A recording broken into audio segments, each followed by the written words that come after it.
You know, when people first see ASL, they automatically assume that it's universal. They don't realize that each country has their own sign language.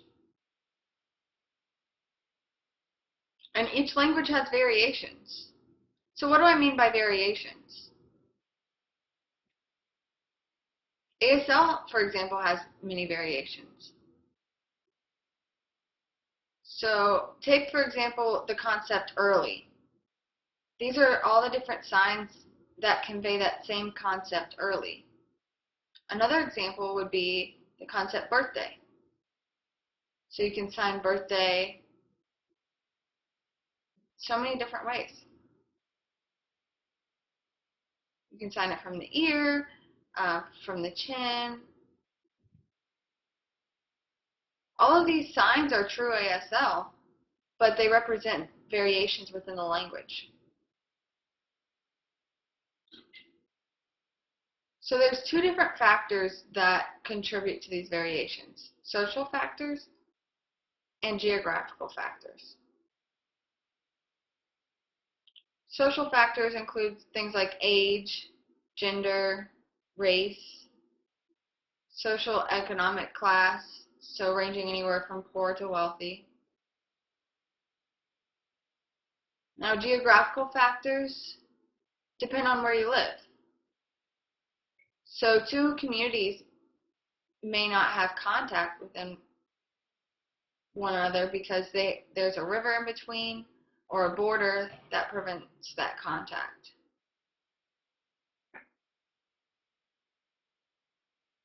So both social and geographical factors impact variations within ASL. So one particular variation of ASL that we want to focus on today is Black ASL. Researchers noticed that Black ASL, or Black deaf people, had different ways of signing things, different expression, and they began analyzing what identified as Black ASL.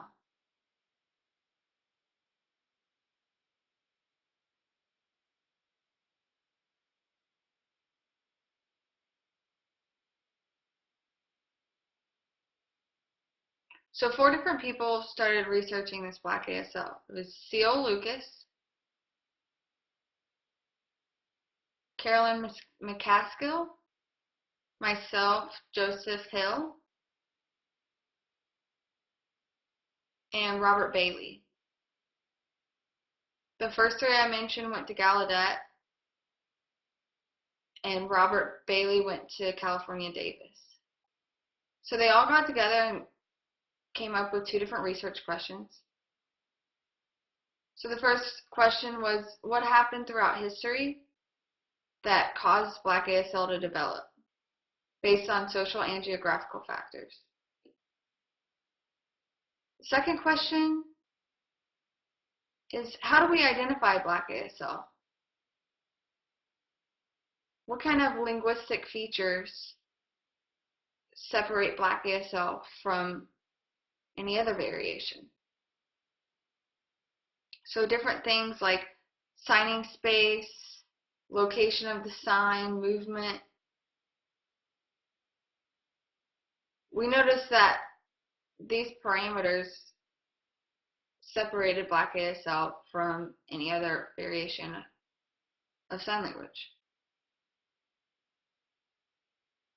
So for our research, we focused on southern U.S. states,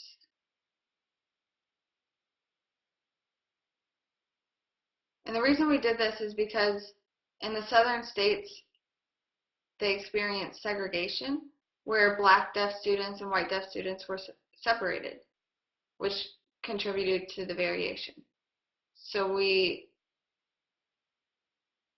focused on Virginia, Texas, Arkansas, Louisiana.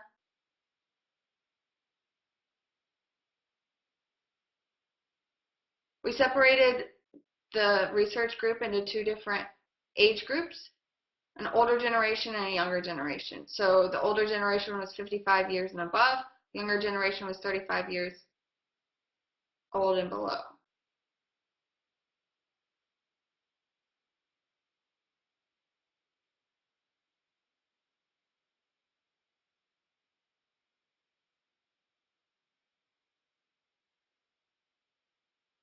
So we've separated these groups into two different age groups for each state.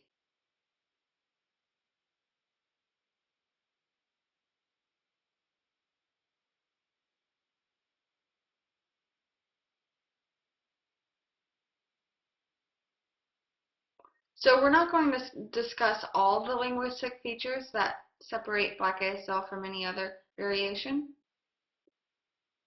but we will discuss a few of them. The first concept we'll discuss is handedness. So this is whether or not you use two hands or one hand to sign the same concept. So some examples would be dear, have.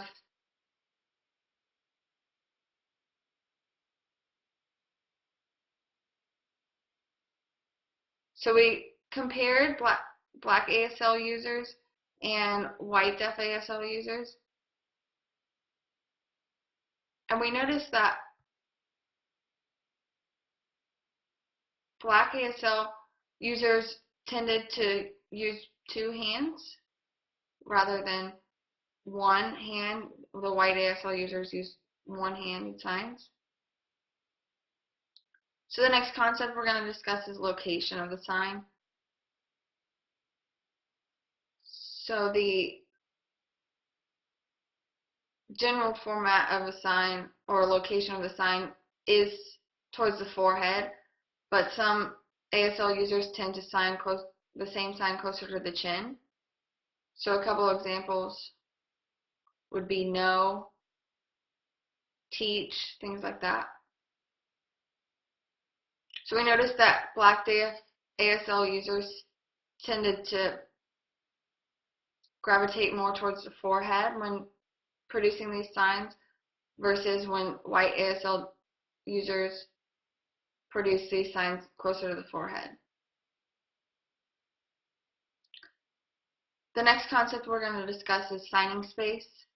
So usually from your head to your waist and from shoulder to shoulder. We noticed that Black ASL users tended to use a larger signing space when compared to white ASL users.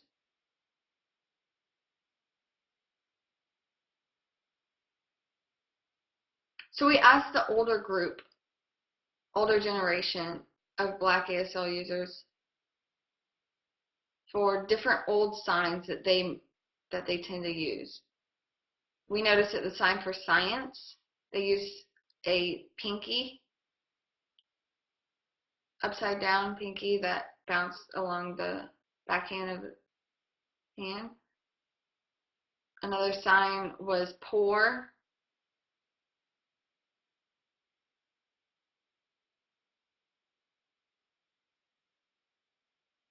We also analyzed the younger Black ASL users and some of those variations of signs.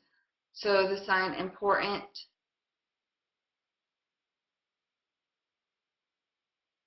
and pregnant, and birthday, they all sign these a little bit different.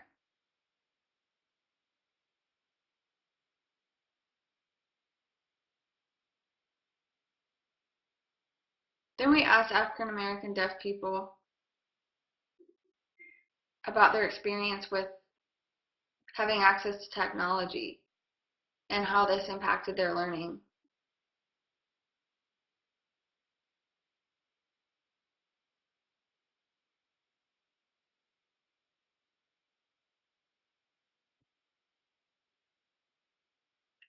So Black ASL users will hang out with hearing people a lot, and they'll kind of take on some of their slang words.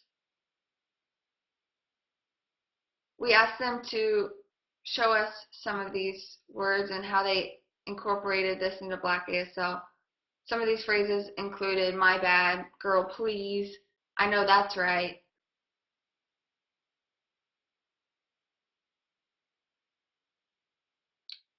Another slang word would be stop tripping.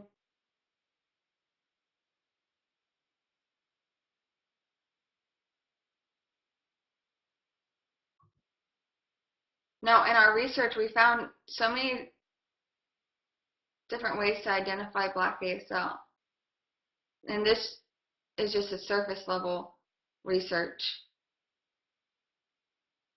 We know that there's more to find out about Black ASL, and this research is just the first step in doing so.